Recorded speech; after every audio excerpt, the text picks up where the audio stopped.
Hi, my name is Andrew Maal, and I am a senior theology major at the University of Dallas. I have one question for you. How many times has the following happened in Mass? A reading from the letter of St. Paul to the Philippians. A reading from the letter of St. Paul to the Ephesians. A reading from the letter of St. Paul to the Corinthians. A reading from the letter of St. Paul to the Thessalonians. So you're sitting there at Mass, and the lector goes up to the ambo, and they're reading, and they're spouting off all these letter from St. Paul to the Corinthians, to the Thessalonians, to the Ephesians, to the Philippians, all these different Ians, and for a while, I had no idea who these people were, and why St. Paul was writing to them in the first place.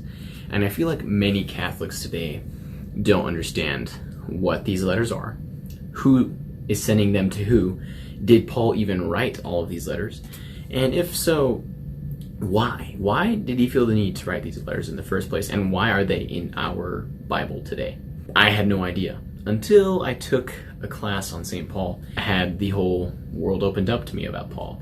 And I think he's probably one of the most underrated saints in our tradition as Catholics. So my job today is to share with you how amazing this saint is, how amazing this man was, who he was, when he was born, when did he die, how did he die, all these things. So buckle up.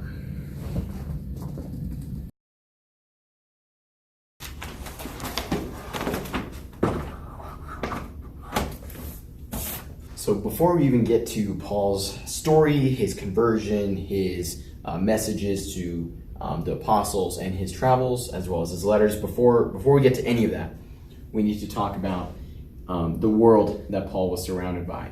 And that was the Greco-Roman world. We're talking 1st century AD. We know that Paul was operating well between when the time of Christ was killed, so about 33 AD, 34 AD, and upwards to the late 70s AD. So we know that Paul's world was surrounded by the Roman Empire.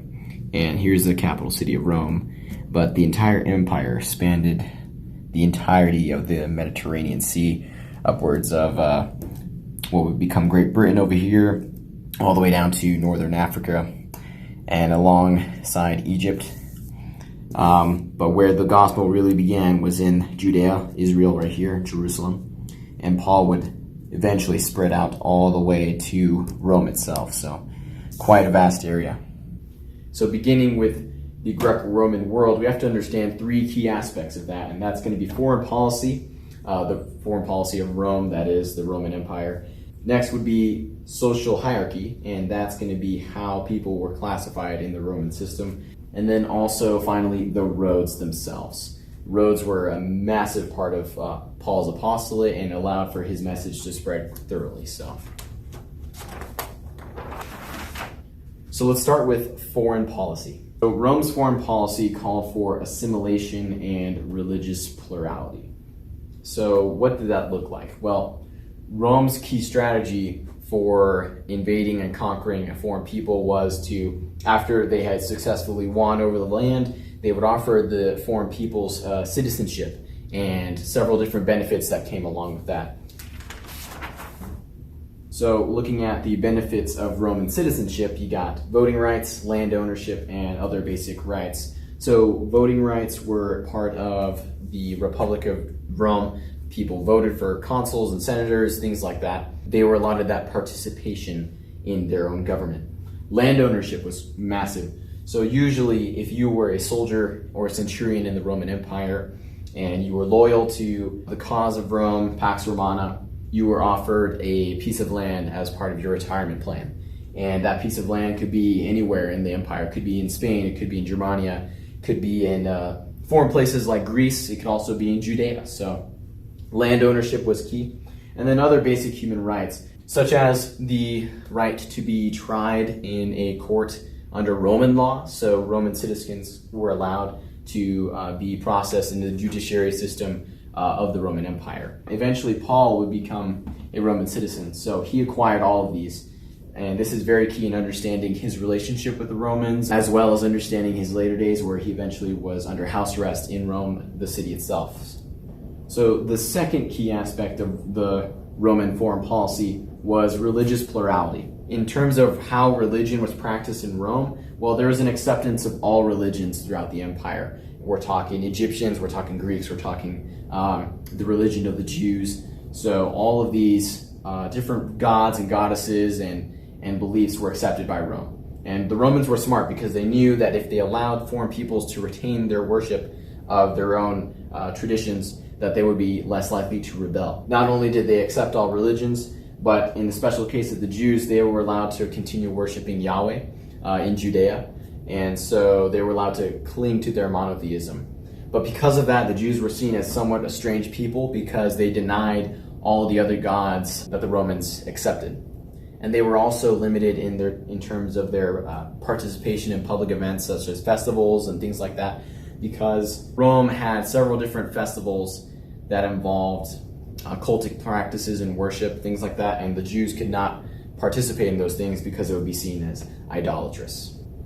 So now that we can understand what the foreign policy of Rome looked like, we can now begin to talk about the social hierarchy of Rome itself.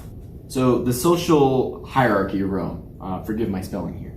So what we have in the Roman tradition is basically three sects of peoples. We have patricians, we got plebeians, and then we also have slaves, barbarians, people who were not considered Roman citizens. So at the top of today's social food chain, you got actors, actresses, people who make music, presidents, all these kinds of people. And the Roman Empire was a little different. You had Caesars, you had generals, and these people were running the kingdom and making sure that everyone beneath them were lower than them because they wanted to keep the power. So you had the patricians, then you had the plebeians, which are middle class, and then you had people like non-citizens, which were slaves to the empire. Usually those people were POWs, and they were treated pretty poorly. But the people at the top of the Roman Empire, they enjoyed a life of luxury, a life of entertainment, a lot of pleasantries.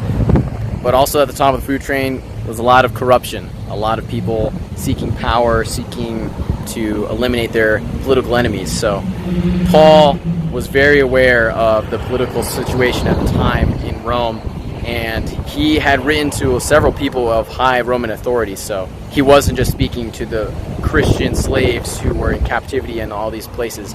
He was speaking to the upper middle class, the highest class, the leaders, even Caesars as well. So Paul was a man for everyone, and so was the gospel. So focusing in on the people who were considered non-citizens, barbarians, most of these people were primarily POWs, so prisoners of war. And once they were put down and once they were conquered, the prisoners would be sent to all parts of the empire. They were sent to work throughout the empire as slaves, workers, builders. Rome was a massive building machine. Roads constantly were being built. So people who built those things were likely slaves.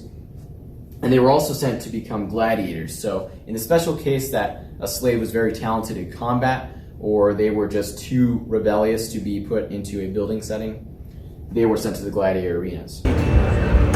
So in today's society, we have this reverence for sports, especially professional league games, NFL, or baseball. So back in the time of the Greco-Roman Empire, the athletic games were specifically for people who were not Roman citizens. They were slaves, they were gladiators, so these people were very belittled, but they were motivated to win because if they did win, they earned their own freedom. So instead of seeing celebrities and people of high regime playing baseball, you'd be watching slaves fight for their lives, or even Christians being persecuted in the arena, fed to lions, forced to fight each other, things like that. So in Paul's day and age, athletics were a much scarier, a much different place than they are today. So the final key aspect we have to understand about the Roman Empire and the Greco-Roman world of Paul were the roads themselves. See, us in modern times, we don't have a concept of what roads were like prior to when automobiles were invented. However, before the time of cars and before the time of buses and trains, all these things, mass transit, the roads were made for people. They were made for people to walk, to to encounter each other, to buy and sell things, to traverse the town, all these different things. So when we look at Paul's time, imagine all these different busy cities with just roads full of people, and people going to different towns, people going to different markets. So Paul was likely encountering countless people on the roads in his time. So not only were the military using the roads, but it was also for citizens to get around. And so the Roman citizens in that time throughout the empire could take advantage of the roads themselves, and Paul definitely took advantage of that as he was traveling around different cities and bringing the gospel message to different churches along the way. Yeah, the Roman soldiers probably didn't look like this.